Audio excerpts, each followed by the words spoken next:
Imagine this.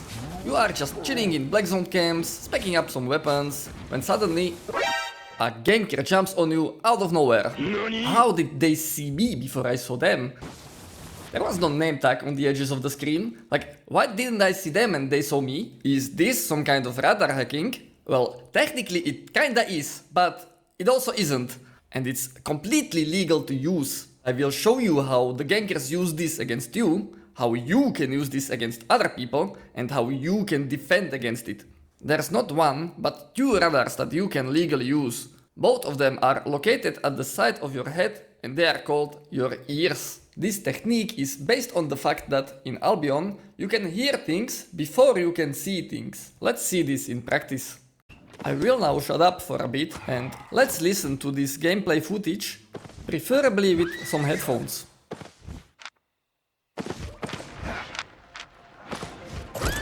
Did you hear that? Now I know that there is a nature staff dismounted in front of me. Only at this point I can actually see their name tag, which means they can see mine. They should have a mount ready near them and they should mount up the moment they see me rushing towards them.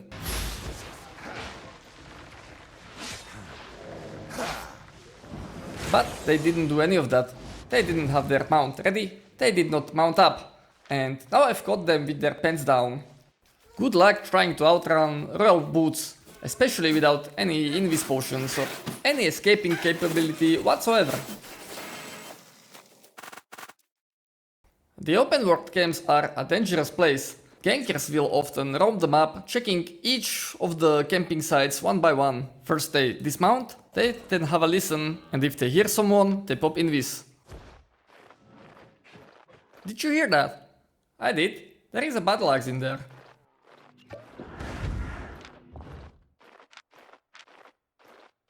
Surprise, motherfucker! By weaponizing their lags against me, they actually have a pretty decent chance of escaping, because their hideout is quite close. But at this moment they screw it up. By attacking me, they have put themselves in combat and will not be able to change zones.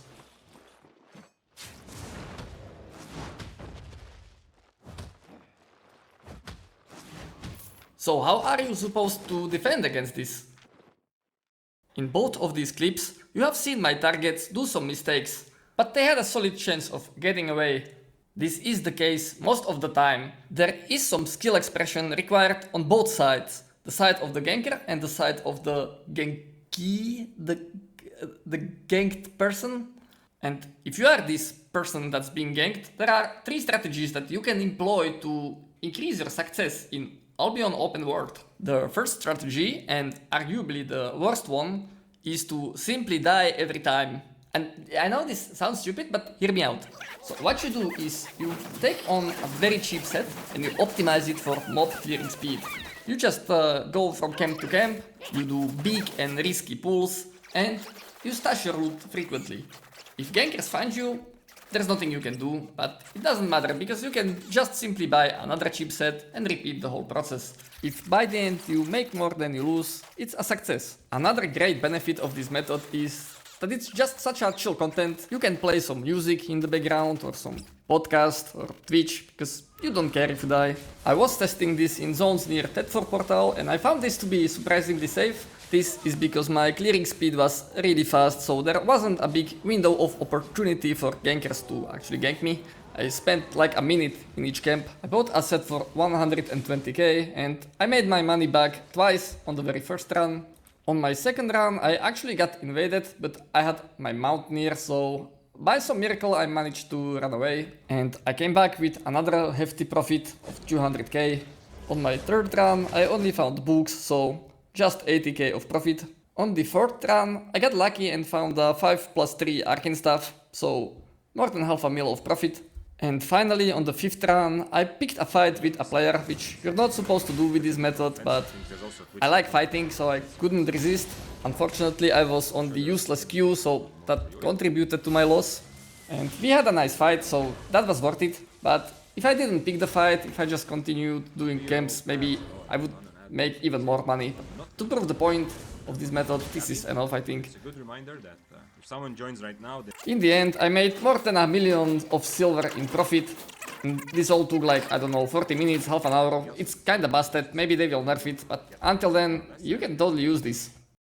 Let's say you don't like to die in Albion, or that you'd like to wear more expensive sets to higher tier camps. Consider the other strategies, the second of which is to simply run away. This is what most people opt for when getting ganked, but what they don't realize is that whether this strategy succeeds or not doesn't depend as much on what you do when you get ganked, but it much more depends on what you do before you get ganked. Most of it comes down to wearing a proper escape set. You want to wear assassin jacket, you want to wear guardian helmets, invisibility potions, you might consider miner boots as this guy in this clip here, you might consider fourth sterling cape, and you probably don't need all of these, but at least the assassin jacket, the guardian helmet and the invis potion is a must.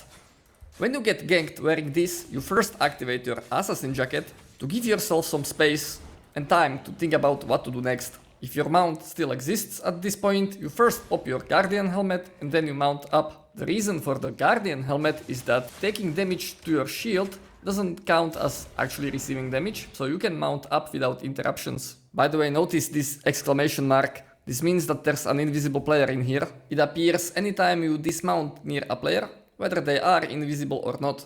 Anyway, if you want to be really sure that you'll be able to mount, take a Brassy Cape with you. Now, your Guardian helmet grants an unpurgeable double shield. When doing camps with this method, you always do small pulls, you don't let yourself get too low on HP. And you constantly scout the edges of your screen for any name tags. If you see someone, you mount up and dip. The benefits of this method are that you can bring gathering tools with you and you don't have to stash as often, because generally it's quite difficult to kill you even for a group. Finally, let's take a look at the third strategy, which is also my favorite one. In this strategy, you fight back. This sounds risky because the Gankers have an upper hand on you, right? Well, not so fast. Let's take another look on that clip from the beginning of this video. I have my mount nearby, and I don't do big and risky pulls. I'm constantly scouting the edges of my screen for name tags, so the only way to gank me is from an invis. Which is exactly what happens. A less known fact about invisibility potions is that any damage you do in the first 2 seconds is heavily reduced. Look at my health bar now that the dual sword spawns me. It barely even moves. If I were to turn back and fight now, it feels like I'm at such a big disadvantage, right? I'm missing a good chunk of my health, some of my abilities are on cooldown, and I'm drawing mob aggro. But the Ganker is also missing some of their resources. They are without a potion, they have wasted their E. Quite often they will also be without boots, though not in this case, and they often don't expect their prey to turn back on them.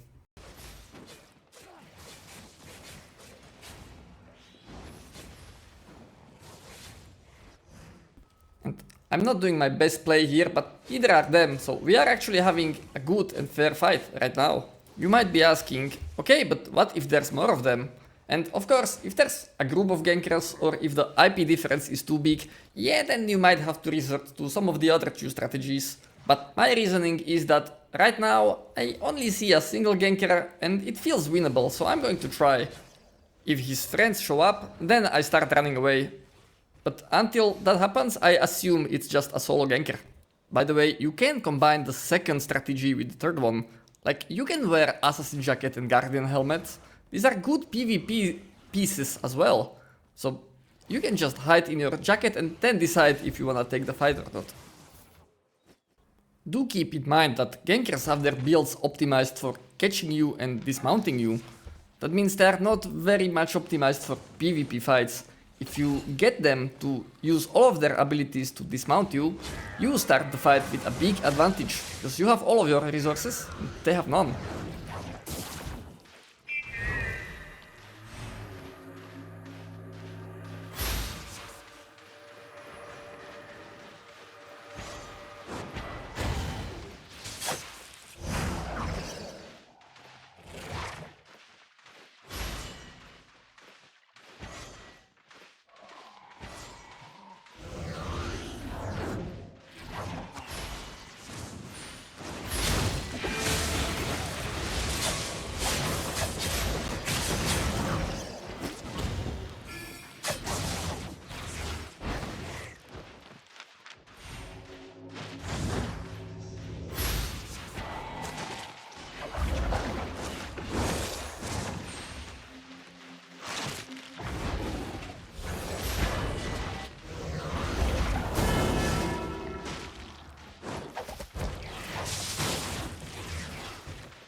I've been using this method to gank people a lot and they just don't see me coming.